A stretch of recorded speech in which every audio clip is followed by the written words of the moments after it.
നമസ്കാരം.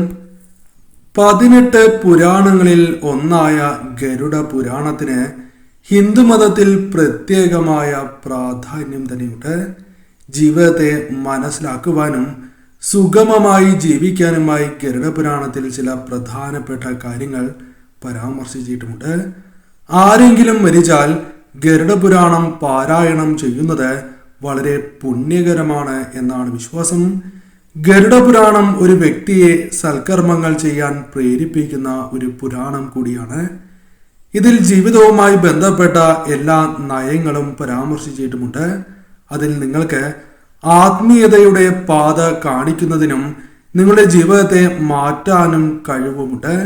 ലക്ഷ്മി ദേവിയുടെ അനുഗ്രഹം എന്നേക്കുമായി നിലനിൽക്കാനായി ഗരുഡ പുരാണത്തിൽ ചില കാര്യങ്ങൾ പരാമർശിക്കുന്നുണ്ട്. ഗരുഡ പുരാണവുമായി ബന്ധപ്പെട്ട് അത്തരം കാര്യങ്ങളെക്കുറിച്ച് ഇവിടെ വിശദമായി തന്നെ മനസ്സിലാക്കാം. ഈ കാര്യങ്ങൾ ചെയ്യുന്നതിലൂടെ നിങ്ങളുടെ ജീവിതത്തിൽ ലക്ഷ്മി ദേവിയുടെ അനുഗ്രഹം നേടുവാനും വീട്ടിലെ പണക്കുറവ് തന്നെ ഇല്ലാതാക്കുവാനും ഇതിലൂടെ സഹായകരമായി തീരും.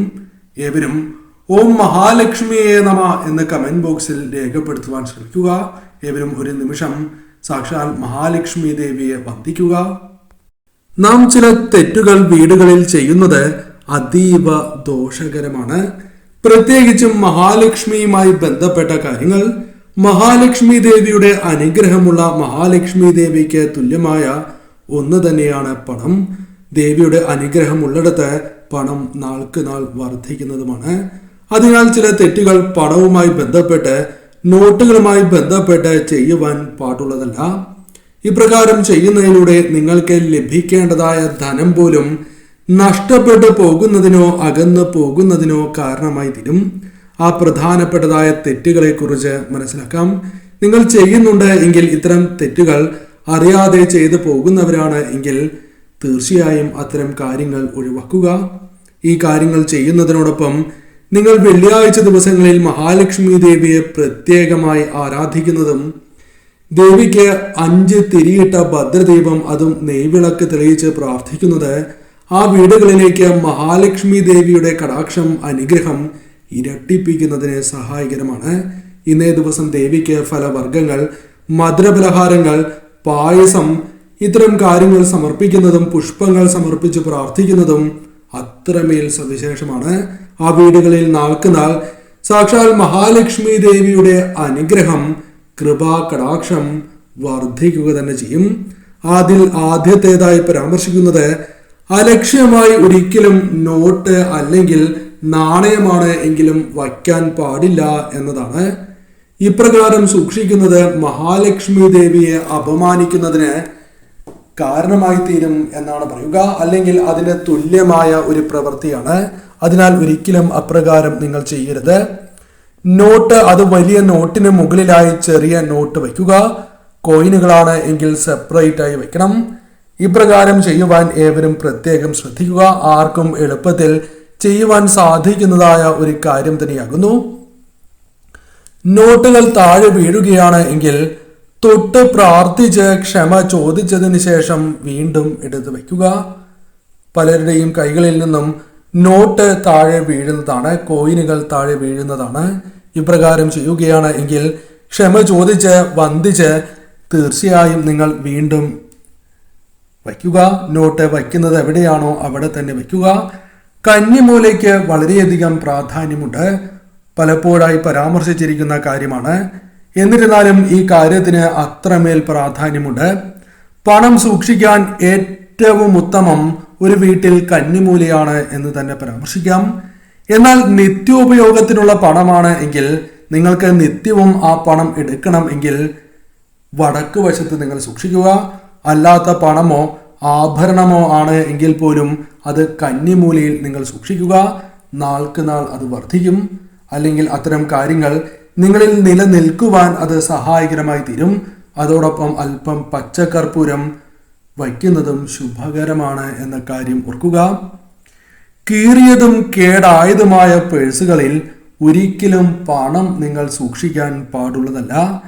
ഇപ്രകാരം പണം സൂക്ഷിക്കുകയാണ് എങ്കിൽ പണത്തിൻ്റെ ലഭ്യത നിങ്ങൾക്ക് ലഭിക്കാനുള്ള സാഹചര്യങ്ങൾ കുറഞ്ഞു വരും.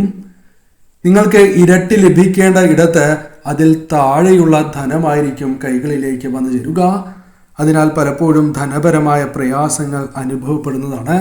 അതിനാൽ നിങ്ങളുടെ പേഴ്സ് അല്ലെങ്കിൽ വല്ലറ്റ് എപ്പോഴും സൂക്ഷിക്കുക. ഇപ്രകാരം കേടുപാടുകൾ സംഭവിച്ചിട്ടുണ്ട് എങ്കിൽ തീർച്ചയായും നിങ്ങൾ മാറ്റണം. ഇപ്രകാരം ചെയ്യുന്നതാണ് ഏറ്റവും ശുഭകരം.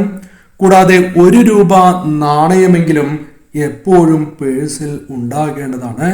ഒരിക്കലും പണം ഇല്ലാതിരിക്കുവാൻ പാടില്ല എന്നതാണ് വാസ്തവം. ഇപ്രകാരം ചെയ്യുന്നത് അഥവാ ഇപ്രകാരം സംഭവിക്കുന്നു എങ്കിൽ അത് നിങ്ങൾക്ക് ദോഷമായി ഭവിക്കാവുന്ന ഒരു കാര്യമാണ്. അത് നിങ്ങൾക്ക് തിരിച്ചടികൾക്ക് കാരണമായി തീരും. പൂജാമുറിയിൽ ഒരിക്കലും ചിത്രം, വിഗ്രഹം ഇതിനോട് ചേർന്ന് നോട്ട് അല്ലെങ്കിൽ പണം, അത് കോയിനുകളാണ് എങ്കിലും വയ്ക്കുവാൻ പാടുള്ളതല്ല. 1 പടി താഴെയായാണ് വയ്ക്കേണ്ടത്. ആ കാര്യം എപ്പോഴും സൂക്ഷിക്കണം. ഒരിക്കലും വിഗ്രഹത്തോട് ചേർന്നല്ല, അതിന് താഴെയായി വേണം എപ്പോഴും പണം നിങ്ങൾ സൂക്ഷിക്കുവാൻ. ബില്ല് പലപ്പോഴും പണത്തോടൊപ്പം അല്ലെങ്കിൽ പേഴ്സിൽ സൂക്ഷിക്കുന്നവരാകാം നിങ്ങൾ. എന്നാൽ അത് നിങ്ങൾ ചെയ്യാൻ പാടില്ല എന്നാണ് പറയുക. ഇപ്രകാരം ചെയ്യുന്നു എങ്കിൽ അതിൻ്റെ ഫലമായി വന്നു ചേരുന്നത് അമിതമായ ചെലവാണ്. പണം കൈകളിലേക്ക് വന്നു ചേരും, എന്നാൽ ആ പണം അതേപോലെ തന്നെ ഒഴുകി പോകുന്നതായ സാഹചര്യം. എത്ര തന്നെ നിങ്ങൾ ശ്രമിച്ചാലും പണം കയ്യിൽ നിൽക്കില്ല എന്നതാണ് വാസ്തവം. നാൾക്ക് നാൾ ചെലവ് വർദ്ധിക്കും, പുതിയ ചെലവുകൾ ജീവിതത്തിലേക്ക് കടന്നു വരും. അതിനാൽ ഈ കാര്യത്തിനും പ്രാധാന്യം നിങ്ങൾ നൽകണം. ഇനി പ്രധാനമായും ചെയ്യേണ്ടതായ ഒരു കാര്യം പരാമർശിക്കാം. അത് ചെയ്യേണ്ടത് രാത്രി ഉറങ്ങുന്നതിന് മുൻപാണ്. ഒരു നോട്ട് അത് 500 ആകാം, അല്ലെങ്കിൽ 100, 50, അല്ലെങ്കിൽ എത്രയുണ്ടോ ആ നോട്ട് നിങ്ങൾ കയ്യിലെടുത്ത് അതിൻ്റെ കെട്ട് കയ്യിൽ ഇരിക്കുന്നതായി സങ്കല്പിക്കുക. അതായത് ആ നോട്ടിന്റെ കെട്ട് അത് ഏത് സംഖ്യയുടെ നോട്ടാണ് എങ്കിലും അത് കയ്യിലിരിക്കുന്നതായി നിങ്ങൾ സങ്കല്പിക്കുക. ശേഷം പച്ച അല്ലെങ്കിൽ ചുവന്ന പേപ്പറിൽ ഈ മന്ത്രം എഴുതുക. ശേഷം പച്ച അല്ലെങ്കിൽ ചുവന്ന പേപ്പറിൽ നിങ്ങൾ ഈ മന്ത്രം എഴുതുക. രാവിലെ ഉണർന്നതിന് ശേഷം അഥവാ രാവിലെ ഉണർന്ന ഉടനെയും ഇപ്രകാരം നിങ്ങൾ ചെയ്യണം.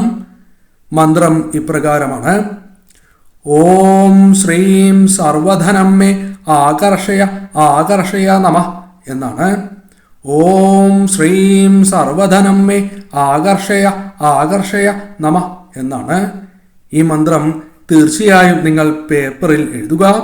രാവിലെ ഉണർന്ന ഉടനെയും ഇപ്രകാരം ചെയ്യണം. രാത്രിയും എഴുതണം, അതേപോലെ ഉണർന്ന ഉടനെയും ഇപ്രകാരം ചെയ്യണം. എന്ന് നിർത്തണം എന്ന് നിങ്ങൾക്ക് തീരുമാനിക്കാം. അത് പൗർണമി നാളിലാണ് എങ്കിലും വെള്ളിയാഴ്ചയാണ് എങ്കിലും ഉത്തമം. ഈ ദിവസങ്ങളിൽ ആരംഭിക്കുകയും ഈ ദിവസങ്ങളിൽ നിർത്തുകയും നിങ്ങൾക്ക് ചെയ്യാം. തീർച്ചയായും നിങ്ങളുടെ ജീവിതത്തിലേക്ക് മാറ്റങ്ങൾ വന്നു ചേരും.